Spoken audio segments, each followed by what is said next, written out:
Pada dalam video kali ini saya akan kongsikan kepada anda bagaimana untuk anda create login dengan register di dalam website anda. Check it out this video.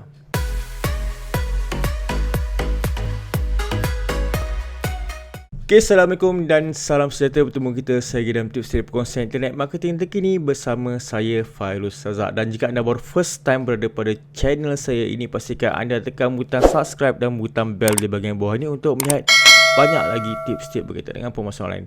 Dan untuk video kali ini agak teknikal sedikit, menggunakan WordPress untuk website anda. Saya akan tunjukkan kepada anda bagaimana untuk anda set up login dengan register page. Kenapa login dengan register page ni? Sebab ada di kalangan kita yang mungkin nak buat membership yang ada cost dan sebagainya, ataupun dia nak buat satu page khas untuk dia punya agent. Contohnya dalam dia punya page tu atau website dia ada sediakan banyak kandungan yang untuk agent promote, copywriting kan. Dia ada macam dia ada tabung dia lah, tabung untuk berkongsi. Jadi benda ini penting sebab tak semua boleh akses benda tu, hanya yang mendaftar saja yang boleh akses kepada konten yang kita sediakan. Jadi login dengan register page ni sangat-sangatlah penting. So bagaimana nak set up login dengan register page ni? Check it out this video. Okay, baiklah, untuk video kali ini kita akan go through bagaimana untuk kita set up login dan register page. Kerana apa ianya penting? Kerana kadang-kadang mungkin kita nak buat membership, kita nak buat pendaftaran dan sebagainya, ataupun kita nak buat menguruskan ejen dan sebagainya yang memerlukan mereka untuk login ke kita punya website. So bagaimana ia akan berlaku adalah nanti kita akan buat supaya dekat bahagian atas ni dia akan muncul login dengan register menu lah. Okay, macam contohnya sekarang ni kita punya website ni dia tak ada login dengan register. Jadi kita akan buat login dengan register menu ada kat bahagian atas ni, di mana orang boleh tekan login dan dia boleh login, dia masukkan email dengan password. Kalau first time dia nak register pun dia boleh register. So macam mana nak buat tu? Okay, kita pergi kepada kita punya dashboard, dan kita pergi kepada, kita kena install satu plugin, add new. Plugin tu dinamakan Profile Builder. Okay, Profile Builder. Cari Profile Builder ni.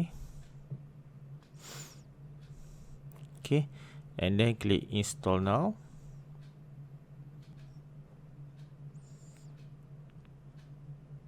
Okay, and then kita pergi kepada Profile Builder kat bahagian atas ni. Kita tengok dia punya basic information. Okay.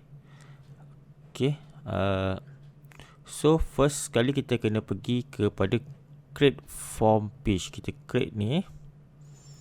Okay, dia akan automatic, dia akan masukkan 3 page ni lah.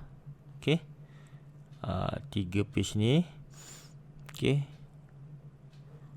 dismiss. Dia akan masukkan secara automatic, ada edit profile, login dengan register page.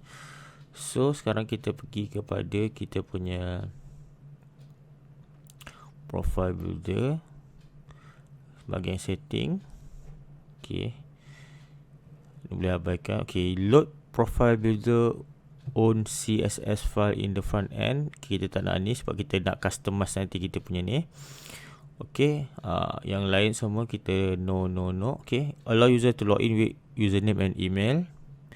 Okay, ini untuk password length ni. Contohnya kalau kata kita nak berapa karakter yang dimasukkan oleh kita punya yang user kita untuk dia register, kita boleh letak sini. And then kalau kita ni, kita boleh letakkan strong lah. Strong ni maksudnya gabungan yang ada numerical, alphanumeric, and then ada simbol dan sebagainya lah. Okay, untuk tutorial ni kalau kata untuk keselamatan, better buat strong, and then ambil ni 8 karakter. Okay, and then kalau untuk tutorial ni saya buat untuk disable je lah. Okay, and then kita save change. Okay, admin bar ni adalah, perasan tak, admin bar adalah kalau kita masuk website dia akan keluar benda lah ni. Ini admin bar. Jadi sesiapa yang masuk, kita nak untuk kita hidekan dia punya admin bar ni lah. So buat masa ni anda boleh pilih. Contohnya kalau yang masuk tu subscriber, anda boleh hide lah admin bar ni. Kita tekan save change. Okay, content restriction. Okay, private website. Okay, and then kat sini pun tak apa ni, advanced setting. Okay, yang ni pun tidak apa-apa. Okay, di mana kalau anda tengok admin bar ni subscriber, bila orang register, macam mana kita nak defaultkan dia masuk as a subscriber? Kita pergi pada bahagian setting. Setting yang WordPress yang setting. Dan kita pergi kepada setting general. Okay, anda kena pastikan yang anda enablekan membership ni. Anyone can register, and then new user default role as a subscriber lah. Bila dia masuk, dia akan masuk as a subscriber. Okay, so kita pergi ke punya page ni.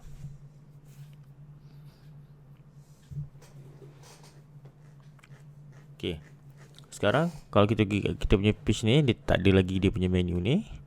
Okay, sekarang kita pergi kepada kita punya page, all page yang tadi yang dia dah create. Okay, yang ni edit profile.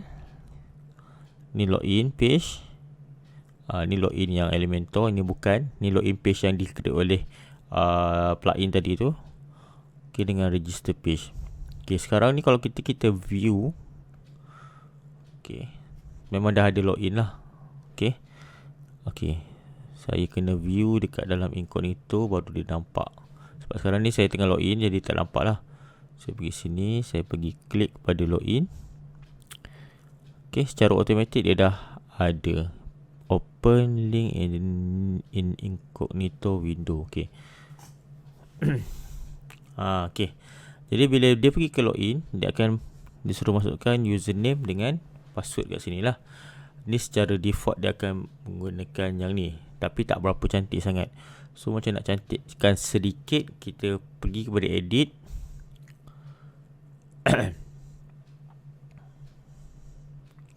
Kita nak edit menggunakan Elementor. Dia lebih cantik sedikit. Okay, yang ni dia memang dia ni shortcode dia. Shortcode dia wpp.login ni biarkan abaikan. Kita tekan je edit with Elementor. Dan pastikan website anda, kalau anda nak gunakan Elementor ni, anda dah install Elementor. Ini Elementor free pun okey. Tak perlu Elementor Pro pun. Okey, jadi bila kita dah buat macam ni. Okey. Contohnya lah kita nak tambah lah. Kita nak tambah ni yang login tadi.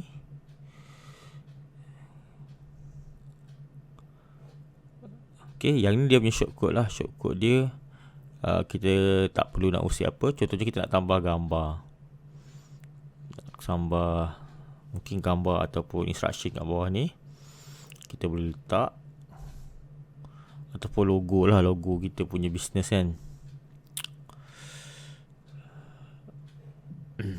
Okay, sebelum tu saya rasa saya nak okay, kejap. Okay, saya nak delete dulu. Okay, ni login. Saya tak nak macam ni. Saya tak nak login ni. Saya kena style dia, saya kena buat default full width update.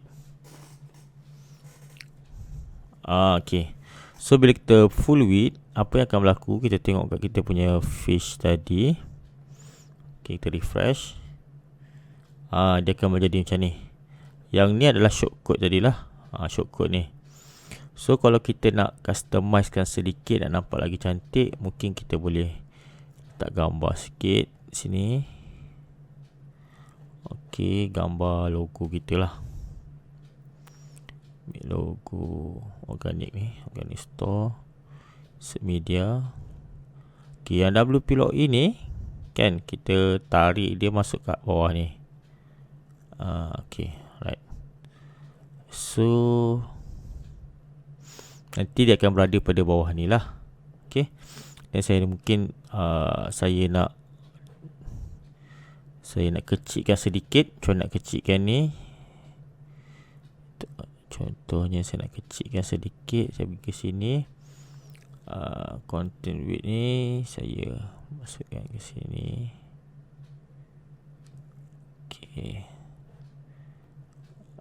Okay, right. Okay, saya kecilkan sedikit. And then kat sini saya nak letak shadow sikit kat belakang ni. Shadow, border, box shadow. Jadi ada box shadow sikit lah. Saya update. Dan kita tengok apa yang akan berlaku dekat bahagian kita punya, sini. Kita refresh. Okay, dia jadi macam ni lah. Email dengan password kat sini, bahagian sini.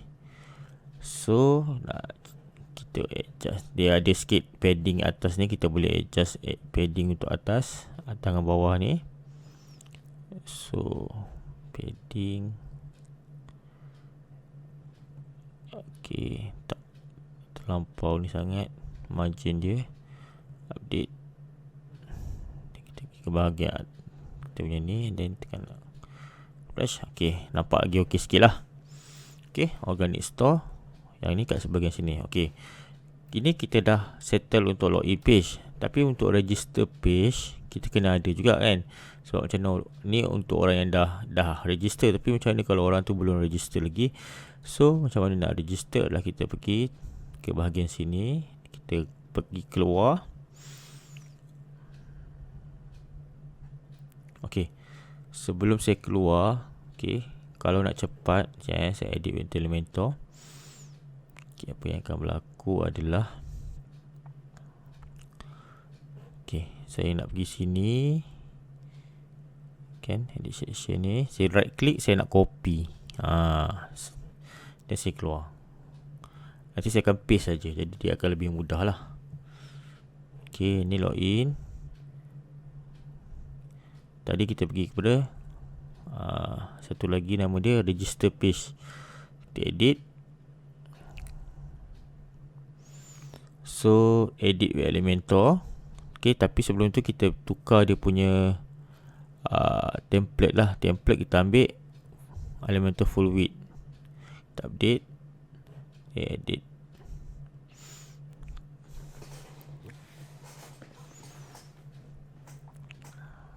Okay, nampak dia punya register ni kat atas kan. So saya paste. Yang ni, okay, yang ni saya masukkan yang ni. Okay, Ctrl C, tukar je daripada login kepada register. Okay, dan yang ni kita boleh delete. So kita update. Dan kita preview change. Okay. Okay, nampak? Ni kita punya register page. Okay, contohnya macam mana kita nak customizekan dia punya nama apa semua ni kan. Kat bahagian sini, macam mana kita nak customizekan dia adalah kita pergi kepada bahagian kan kita nak customize dia punya nama, contact info ni apa. Macam saya nak username, email dengan password je kan. So kita pergi kepada bahagian sini, exit to dashboard. Okay, pergi kepada dashboard balik. So tadi kita dah pergi kepada yang profile builder tadi. Okay, kat sini setting.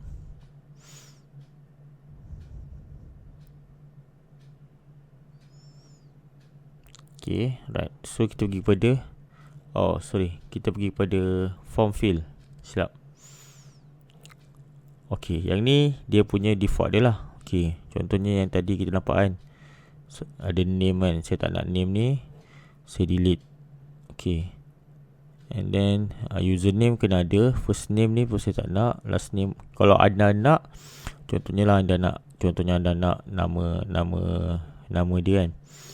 Okay, anda contohnya yang ni saya delete lah. Sama je first name. Contohnya kat sini anda nak edit username. ataupun kita nak jadikan apa, account username lah, ataupun kita nak edit dia punya kat sini kan, username ni kita nak jadikan dia apa, kita boleh edit, save change. Contohnya kat sini kita edit nama anda. Okay, so the save change, okay, apa yang berlaku kat sini, dia akan berubah nama anda. Okay, alright. So macam mana kita nak bagi dia require ni, maksudnya kita, kalau dia tak isi, dia akan jadi masalah, dia tak boleh nak go through. Kat require ni kita tak yes, and contohnya sekarang ni username require, nama anda ni tak require. So macam mana nak buat, tekan yes, save change. Okay, apa yang berlaku kat sini, okay, dia akan require lah benda tu. Okay, nama anda, nickname ni saya tak nak. Okay, saya nak simple je. Okay, delete. Yang lain saya nak, contact info pun tak nak. Contact info ni yang ni lah, ni contact info ni saya tak nak. Contact info delete. Email saya nak, website saya tak nak. About yourself ni pun kan, about yourself ni saya tak nak. Kalau anda nak, dah boleh letak lah. Biography info delete. Okay, saya nak password je. Then saya dah settle semua ni. Saya tekan refresh balik. Okay, jadi tak adalah banyak benda yang orang nak kena isi. Okay, so ni kat bahagian sini. Okay, jadi ada dah settle untuk bahagian registration. Okay, sekejap. Okay, ini registration, tapi masalahnya dia tak muncul ke atas ni kan, tak ada login dengan registration. Jadi macam mana kita nak add kat bahagian sini adalah kita pergi kepada bahagian appearance menu. Okay, appearance menu, and then dekat sebahagian sini kita letak login dengan register. Itu menu. So ada login dengan register. Kita tekan save menu. Okay, ke bahagian sini. Okay, ada login dengan register. So bila customer ada orang yang dah register login, dia boleh pergi ke login. Dia akan macam ni. Kalau nak register, dia akan pergi kepada bahagian register sini. So anda dah ada login dengan register page ni lah. Okay, so itu saja video untuk kita kali ini,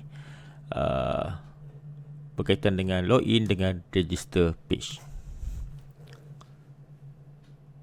Sekarang anda dah tahu bagaimana untuk create login dengan register page dengan mudah menggunakan page builder Elementor sahaja. Nampak cantik dan kemas kan? Okey, bercakap berkaitan dengan page builder Elementor, next week saya akan adakan 4 hari cabaran untuk anda siapkan landing page, di mana saya akan go through dengan anda cara bagaimana untuk anda set up landing page anda sehinggalah integration dengan payment gateway. Jadi anda dah dalam masa 4 hari itu anda akan siapkan anda punya website. Kita akan go through sama-sama ayat apa nak tulis dalam landing page anda, dan kita akan pastikan bahawa page itu ada conversion lah. Okay, so siapa yang berminat anda boleh klik pada description pada bahagian bawah ini. Dah boleh subscribe, murah je, tak mahal pun, dalam harga secawan kopi Starbucks je anda boleh belanja saya, dan kita akan sama-sama siapkan anda punya landing page. Kan landing page ni siap integrate dengan payment gateway, dan kat payment gateway tu anda boleh automatekan anda punya sales lah kan. Jadi tak perlulah anda nak buat WhatsApp ataupun anda nak hantar nombor account sebagainya. Jadi anda bagi je landing page kat prospek anda, dia boleh membeli dalam landing page tersebut. Jadi siapa minat boleh pergi pada description pada bahagian bawah ini. Untuk video ini berkaitan dengan login ni, kalau anda ada sebarang pertanyaan, anda boleh tanya pada bahagian komen. InsyaAllah saya akan jawab secepat yang mungkin. Dan pastikan anda tengok next video berkaitan dengan pemasaran online bagi bahagian tepi ni. Okay, alright. Jadi jumpa dalam video yang seterusnya.